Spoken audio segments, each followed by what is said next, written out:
Welcome to another episode of Well-Adjusted Mama. I'm your host, Dr. Laura Brayton, and today's guest is Suzanne Ausnit, speaking on child space.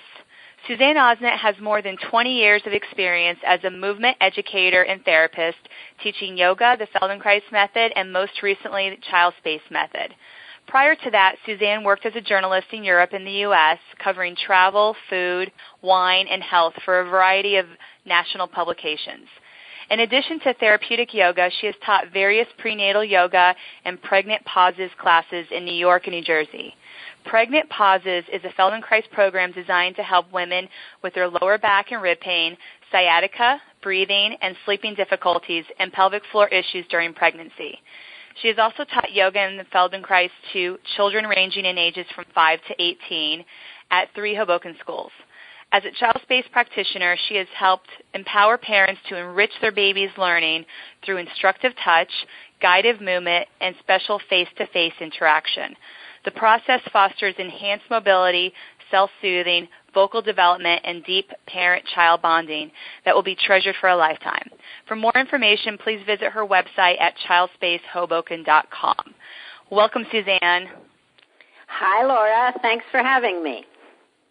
Oh, I'm so happy to have you on the show today to share your passion for child space.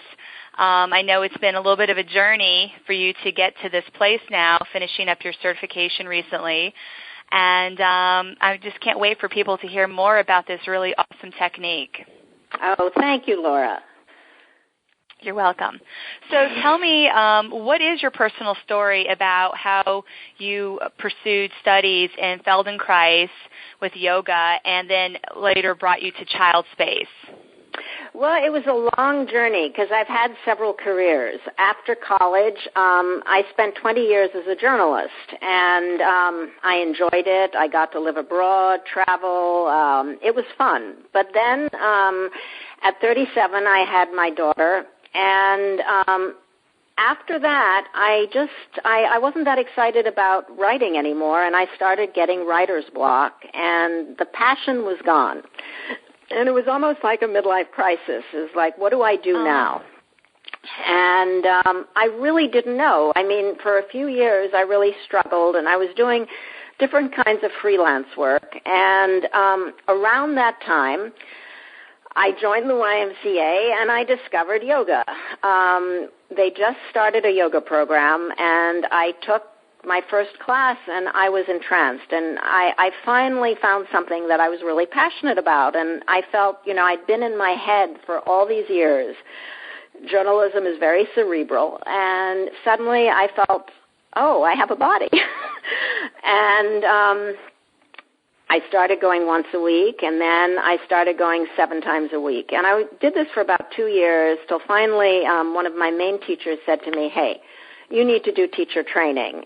And I laughed at her, and I said, I don't want to be a teacher and a yoga teacher. And she said, it doesn't matter. It'll deepen your practice, and you're so passionate about it, you should pursue it. And so I took her advice, and I did, and I went through the teacher training. And after I finished, there was some class opportunities available at the YMCA where, I took classes. So I started teaching there, and I found, to my surprise, that I loved teaching. And I was passionate about sharing yoga and what had happened to me with my students. And so began the process of I was no longer doing freelance work in journalism, and I started doing yoga full-time. And in the process of doing yoga, I took a lot of anatomy courses. I was really interested in anatomy, and one of the anatomy courses I took was a year-long course taught by, you may know of him, Tom Myers.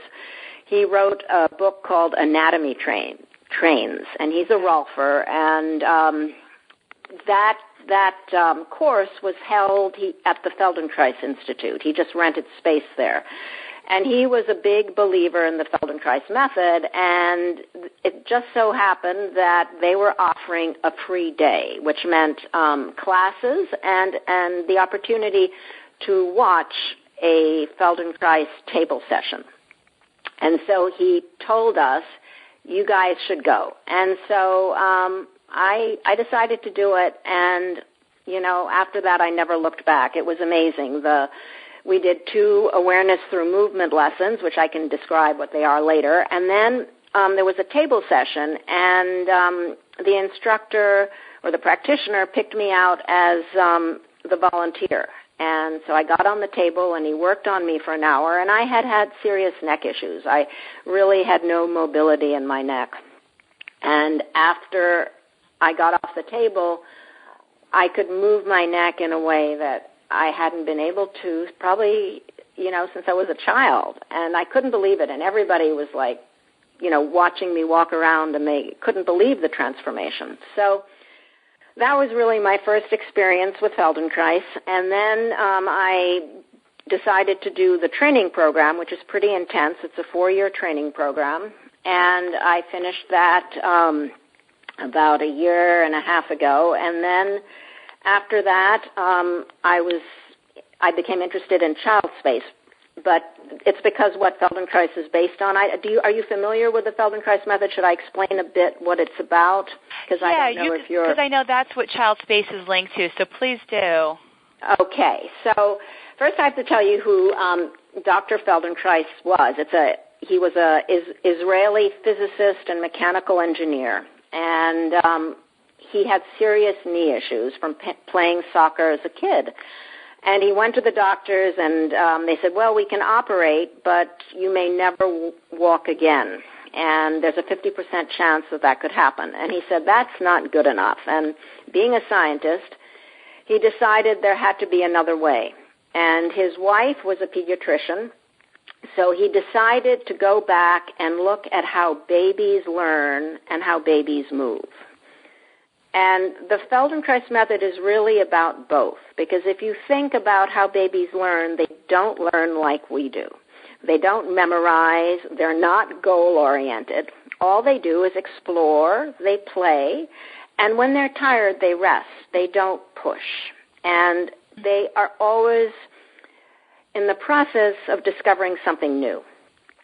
So he thought, well, that's a very interesting way of learning. Can we apply that to adults?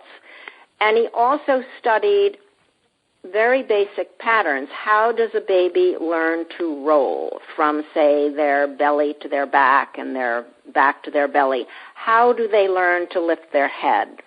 How do they learn to come to sit? What are the transitions? How do they learn to come to stand? And he felt that in making sense of all those movements, he could help his knees. And, of course, he did. And, he still had the knee issues, but he learned how to move and walk without pain. And other scientists who were around him saw that and basically said, you have to teach us how you did this. How did you manage to help yourself? And so then he started the Feldenkrais method, which is a combination of, can be taught either in table sessions where a practitioner works on somebody who's lying on a table, very gentle, easy movements, or they're taught in classes where an instructor leads you through movements without ever demonstrating and just asking you questions that help you sense yourself in a very different way. I'm so glad that you shared that background. I'm sorry, what? Does that give you a picture how it works? Because people are confused, so it's hard to describe the Feldenkrais method because it's so experiential. You have to experience it, and once you experience it, you really know what it is. But if you haven't experienced it, it often sounds very esoteric. Yeah, you did a great job explaining it. I think, the main focus here is really what's about physics, right? And how our bodies move in space and are positioned and aligned.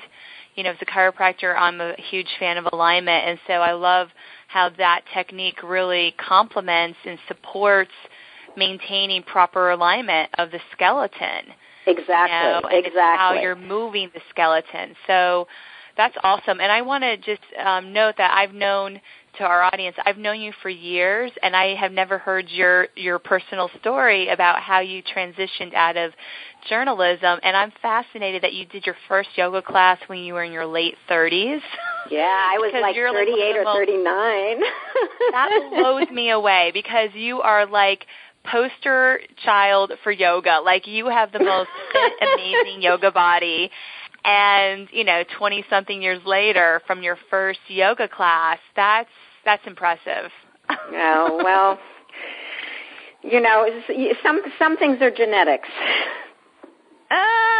But you really also have done the work, and I think it's lovely how you mentioned, your main reason for wanting to switch careers was to get out of your head and into your body, and the work that you do now is really about the body and how it moves. It's fully about the body, and it's really about optimum wellness. Yes. And how we can offer optimum wellness both as adults and, of course, now with child space with babies. So basically what child space is segueing from Feldenkrais to child space is really Feldenkrais for babies. And the founder of the child space method is Hava Shalav, and she's also an Israeli, and she was one of Dr. Feldenkrais's 13 original students. And she studied the method and was trained in the method. And then she went and had further education. She got a master's at Boston University. Her thesis was working with brain-damaged children using the Feldenkrais method. And then she did another doctorate at the University of Heidelberg, and her thesis was examining the effects of the Feldenkrais method on learning processes of childhood. So how children learn and how the Feldenkrais method is connected to that. And so then she took everything she had learned and applied it to children, starting with babies, from birth to independent walking. And, of course, it can go beyond that. Mm-hmm. But the focus is on the early stages, because we know how we move, touch, hold, care for our babies really affects their development. And, science has really told us that, and this is where we can have tremendous impact on parents can have tremendous impact on their children. So you mentioned that, child space, you can start with the newborns. You can start using this technique. Yes. So talk a little bit about that, like the different stages of development and, what you're doing with child space. So if you have, say, with a newborn, we think a newborn isn't doing anything. And, of course, a newborn is sensing lots of things. But as parents, I know when I had my daughter, I thought, well, it's going to be much more interesting when she's, 4, 5, 6 months. And I had no idea of what she was really sensing herself. And we can really help babies sense themselves more clearly. And one of the ways we can is through touch. And child space has 3 very different kinds of touches. One is a tapping, and this helps map the baby's body in their brain. So they get a real sense of, oh, this is my hand, because they don't know that that's their hand, or this is my arm, this is my shoulder. So we do it through tapping. We do it through a squeezing, and it's not at all like massage. The squeezing is where we're really going through muscle to bone. So again, the baby feels their arm in a different way, or their leg, or their ankle joint. And we also use a little bit of compression so that they feel the ground. So if you have a baby that's just lying, we always put the baby on the floor so they can really sense the ground, so there's the firmness of the ground. We teach parents how to use those 3 proprioceptive touches. And the proprioceptive touches then helps map the baby's body in their brain so they get a better sense of themselves, which, they don't have. And so that's one way in terms of working with newborns. The other thing is doctors, of course, say it's really important to have tummy time, that's essential. And we, of course, believe that as well. But we believe the transition to tummy time is really important. We just don't plop them on their tummies because the doctor says, okay, you need your 10 minutes of tummy time now. But we teach parents how to transition to tummy time. So say you've done some proprioceptive touch to prepare the baby while they're lying on their back, then we might very gently flex and point the ankle joint and extend. So we're working on the ankle joint, which is really the brain of the hip joint. And then after we've done that, we might take one knee or 1 foot over so that the baby slowly lies on their side. And then we'll do more tapping and more proprioceptive touch. And we won't immediately take them to their belly. We'll let the baby explore the side, and then we'll wait.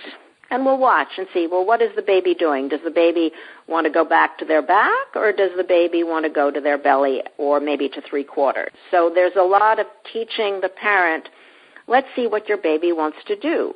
So this is the beginning of a parent really listening to their child. And it starts from the very beginning. And you see what the baby wants to do, and then you help the baby go where they want to go. So if the baby is not wanting to go to their belly, I might take them to the back and show the parent how to do that, take them back, and then take them again to the side. Often they need to spend a session or two discovering their side body. And if you look at all the parenting books, there's no real information on how important the side body is for transition, and you need it developmentally for rolling, for coming to sit, for all kinds of actions. The ribs have to be mobile, and if the ribs are stiff, then that's something that can interfere with development later on. So that's something we might do, with a newborn, and then we gradually ease them onto their belly, and then when they're on their belly, there are different things, different gentle movements that we would do to help them begin to lift their head, because that's the next, developmentally, what they do. So wherever the baby is, we meet that baby and we teach the parent different movements they can do that are developmentally right for that stage. And if it's an older child... Sense, right? I'm sorry? It just makes so much sense. It's really about the parent, communicating with the baby and vice versa, and learning how to read their signals, since they're not speaking yet, but you can still help facilitate their development by meeting them where they're at. Exactly. And most of us, I wish I had known that with my daughter. I mean, I honestly... I'm so passionate about this work because I didn't know all this, and I had no idea. And there's so many things I would have done differently had I known. So half of what we do is education, parent education, and explaining what the role is developmentally, why it's important. And then the other half, of course, is teaching movement, and also helping the parent become attuned to what their baby is doing at that particular moment. And it could be different. It could be, if you have a class, one baby might be doing one thing, one baby might be doing something else. And so in a class, by watching what other babies do, parents realize that, it really doesn't matter. My baby might be doing this week, the other might be doing it 3 months from now. And really, they don't need to enter the baby rat race, which so many parents do. Competition. I hear that. It's like babies are going to develop on their own timeline, and it's important to just respect that and not try to force or feel frustrated that your baby is slow or behind another baby. Totally. Absolutely. And then what happens is then, you might have a pre-crawler class, and then, at 5 months you might have a, rolling, reaching, and pivoting class. So, the baby's at a different stage of development. And then after that you might have a class for crawlers or babies who are beginning to stand or cruise. So from a child space class point of view, those are kind of the 3 breakdowns. But then in individual sessions, it's very different, because people come to child space practitioners often with problems like, my baby isn't crawling and I don't know why. What can I do? And they're frantic because, the baby is 11 months and, you would expect that they might be crawling. And so then you teach the parent, well, okay, your baby is doing other things. What can you do to help the process? And often what we find is that the baby is stiff because maybe the parent has sat the baby before the baby can come to sit on its own. I know I did that with my child. I didn't know better. And, nobody tells you don't sit your baby. So they stiffen up. So then you teach the parent all these wonderful little movements and games that they can do so that the baby begins to unstiffen, so that they can come to sit on their own, which is huge because then the baby feels independent. And then they can potentially start crawling once they can discover their side body. Once they can go from the floor to sit, they can also feel comfortable moving around and exploring their environment. You might have another parent who a baby's already crawling, and then they start, say, scooting, doing like a 3-way crawl instead of the, quote, normal crawl, and that often happens. So then you need to figure out, well, what's going on with that baby? And I had one baby like that, and I found we were rolling a ball, and the baby was doing that little crab scoot after the ball, even though, like 2 weeks ago, she was crawling normally. So I went close up to her, took the ball, and brought it to eye level. And then slowly I brought the ball back. She wanted that ball. She was really interested. She wanted to get it. So she started crawling naturally just because I had changed her field of vision just from the eye. So instead of looking down at the floor wherever the ball was going, now she was looking at eye level, and it changed the way she moved. So it's all interrelated. And so now the parent had a new tool to play with. Right. I think that's another really cool part with Child Space is you're doing hands-on work with these babies and children, but it's also really about educating the parents about what they can do at home with play to help, symmetrical development for their baby. Absolutely, absolutely, and it's play, and often for dads it's wonderful because they don't know what to do. And so, they often do things that might, unfortunately stiffen the baby up because they don't know any better, right? Things as moms we might not do, like, standing the baby when the baby is, 6 weeks old, which stiffens the baby. So suddenly they have actual games and things they can do with their baby, and it becomes fun. They help their baby become comfortable with tummy time. Or we do a lot with vocal development. So with face-to-face interaction is really important for the first year of life. So we teach the parent different things to do with their faces, with their tongue, with the baby's tongue, different sounds they can make to engage their baby. We even teach them songs. It suddenly gives parents and dads especially in this situation, something else to do that they might not ever have done before. And so they develop, it really changes the bonding. And one thing that's important with this in terms of the vocal development, and this is going back to your point of really listening to the baby, is, if a baby makes a sound, any sound, it's really important as a parent to echo that sound. It doesn't matter what the sound is. But then if you echo the sound, the baby knows you're listening. And then you do that a couple times. And then maybe you make another sound, and you'll see then maybe the baby tries to imitate you. And this is really the beginning of communication.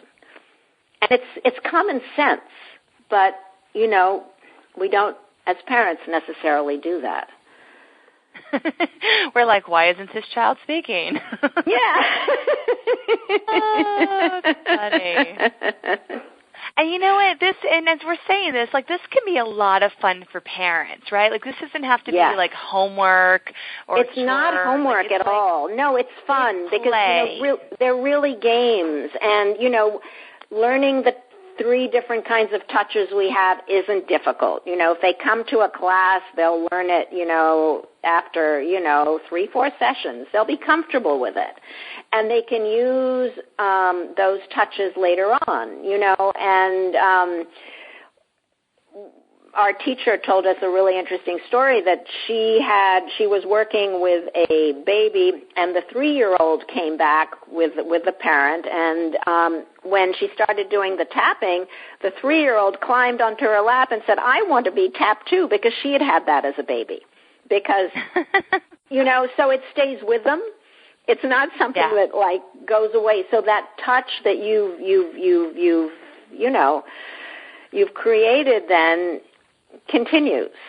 So it's pretty interesting. And also I should tell you how child space takes its name, because it's an approach to interacting that respects a child's space. Like when the child is exploring on their own, for example, we don't interfere, we watch. And we really teach the parent to pay attention in a very different way and to actually articulate what the child is doing. So if the baby is bringing her foot into her mouth, we'll say, oh, you're bringing your foot into your mouth. Isn't that fun? Can you bring your other foot into your mouth too? Or, it'll be like a conversation. We'll articulate what that baby is doing, and we won't rush them. And also, child spaces, we adjust the activities to suit their pace and their stage of development and their temperament. So it's kind of respecting the space and also the pace of development, which is important. Yeah, this is really basic anatomy, physiology, and really neurology, working on the central nervous system of this baby and how, they're getting all this information from their environment and how, helping them process it, in a productive manner. Exactly. And it's all about it's what you said, it's neurological. We're helping parents map their baby's body and their brain, and that's going to improve movement and all kinds of things. And you think all these patterns that we have later on in life start when we're babies. Like, for example, now, I'm sure you know that you turn more easily to one side than the other. Do you sense that? With all your yoga and everything you've done? Yeah, one side's easier. Well, I bet you anything, Laura, that started when you were a baby. And at Child Space, we can help a baby have equal use of both sides. So, you're watching and you're saying, oh, isn't that interesting? My baby always seems to turn to the right. They can turn to the left, but they rarely do it. So we can teach a parent what to do to help that baby explore their other side. And, you can do it with a rattle, with a toy, but you really want the baby to have full mobility both ways, because then when they're older, right, they may not have some of the muscular skeletal problems that, we have today. And it starts, when you're a baby. And the fact that we can influence our babies so much from the beginning and give them that full potential for movement is really exciting. Yeah.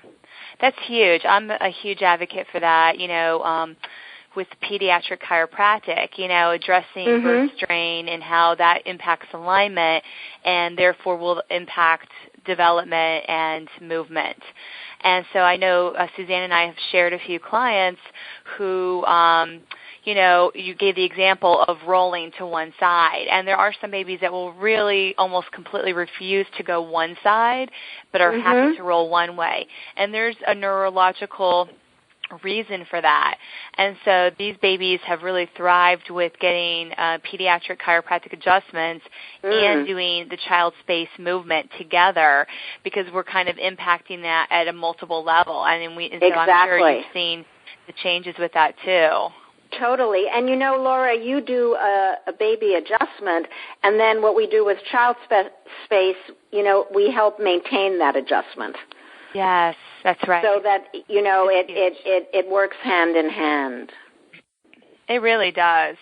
So, we gave a couple examples of types of clients that you've worked with child space. Do you want to just mention other things that you've worked with as a practitioner? Well, obviously you can also work when there are issues, developmentally. So babies that have torticollis, for example. Child space can be, very useful for that. For hype, when there's too much tone or not enough tone. Some of the techniques we do in child space can be very helpful for feeding issues or colic. And also, obviously, if you go on the website, there's a beautiful video of Dr. Shalov working with a brain-damaged little girl, and the improvements you can see are quite amazing over 4 sessions. They're little excerpts. So child space is good for just normally developing children, but it's also, if your child has a problem, it's a place to go. Right, so it's really helpful for all types of babies, but specifically if you're seeing an asymmetry with a normally developing child, it's hugely helpful. But let's talk a little bit maybe more about these brain damaged or special needs children. And what that video showed. What that video showed? Well, okay, so this baby, for example, had an operation, I think, when she was 2, and it left some brain damage.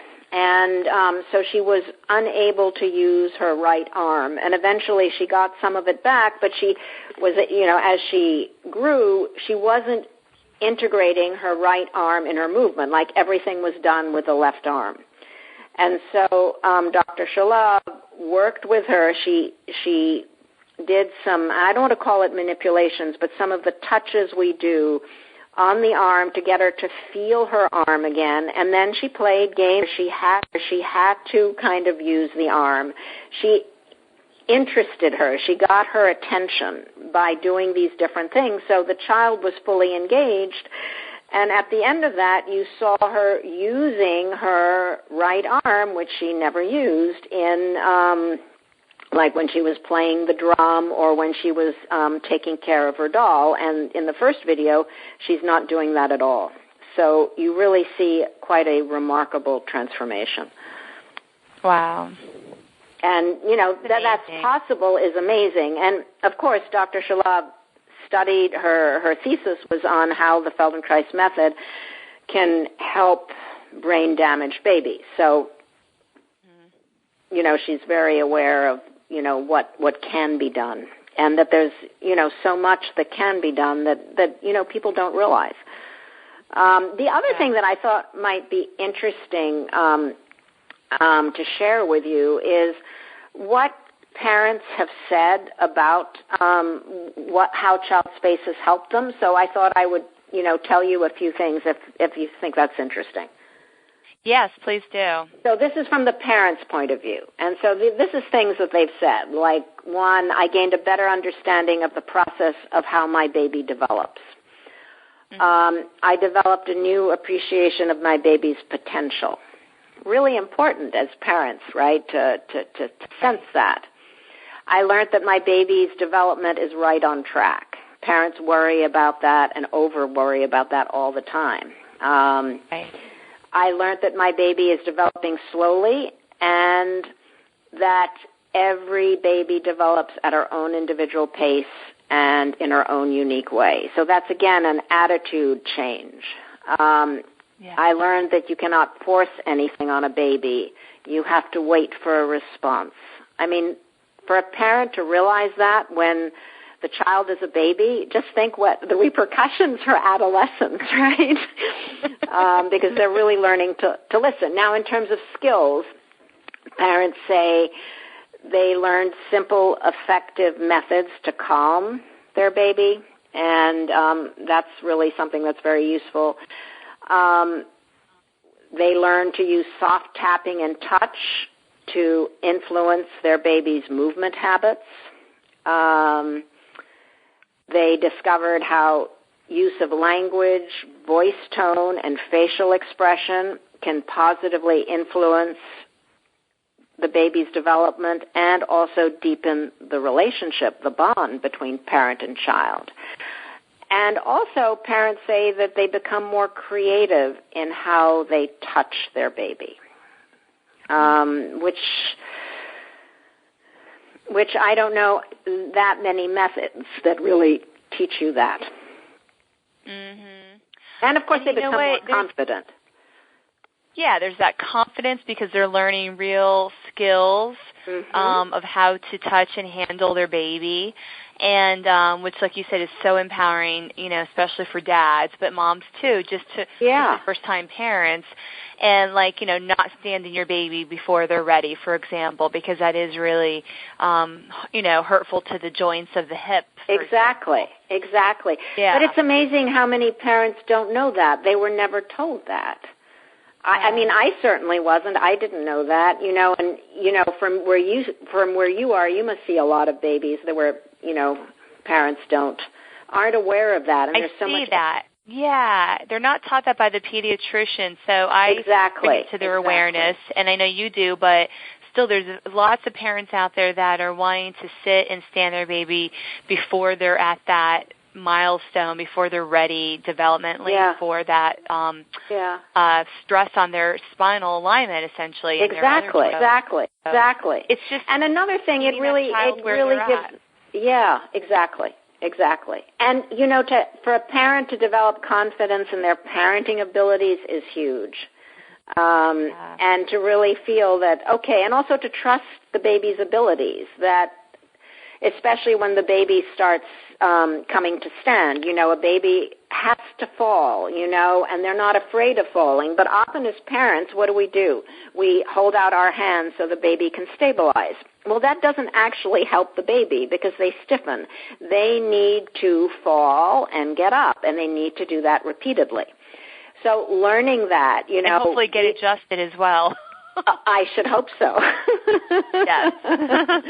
It goes hand in hand, right? And the child space supports the work that you do, the adjustment. Because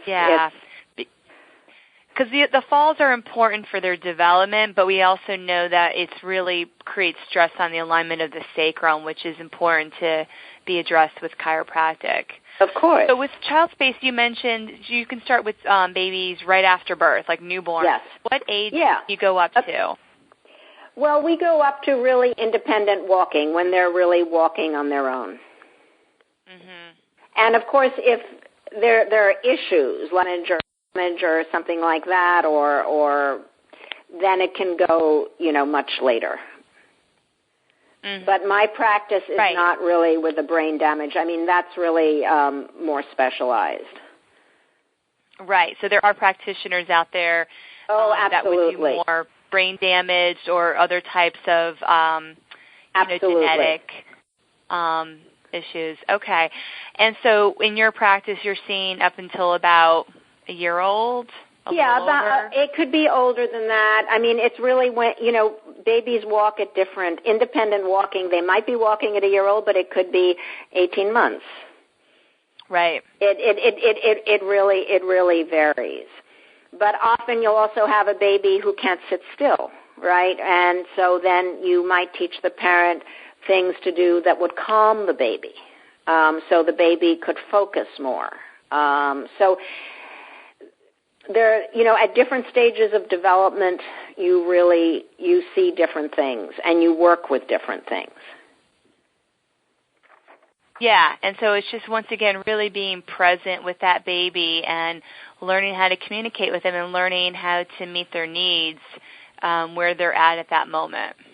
Exactly, without forcing anything on them. I mean, we do a lot of watching, a lot of observing, and then articulating and teaching the parent to articulate. And when we do some of the hands-on skills, we teach the parent how to articulate, and we have songs, like "This is your shoulder," or "This is your ankle," and so that the baby begins, to not just feel themselves, but they also hear. So we're working with all the senses proprioceptively. Right. That's so huge. And as we're speaking about this, I can see how, babies that have an opportunity to get this work are going to definitely have better gait, better alignment, better structure, because they're going to be more symmetrical. Exactly, yeah. Exactly. It's really huge. And it's a gift for a lifetime. You're not just improving and growing and enriching the parent-child bond, which I think is primary.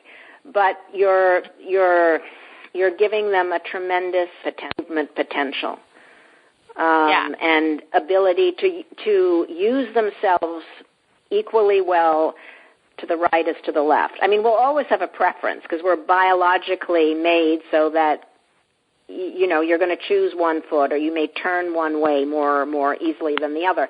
But to have the ability to do the other side with equal ease is what we want to offer these babies and these, later adults. Right. That makes a lot of sense to me. So if a parent's looking to find a local child space practitioner, where can they go?